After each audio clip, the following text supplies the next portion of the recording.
eden največjih umov tega časa, dr. Bruce Lipton, je dokazal, da mi, že ko smo zarodek v mami, da preko kemičnega koktela dobimo njen pogled na se, pogled na druge, pogled na življenje.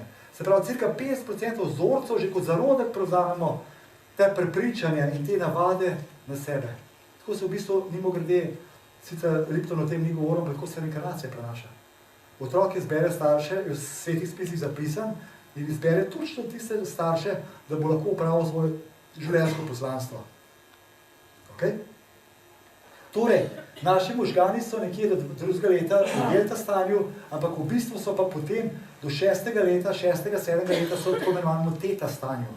Teta stanje je enako hipnotičnem stanju, kar pomeni, da ta otrok do 6. leta sprejema programe svojih staršev, okolice, kulture.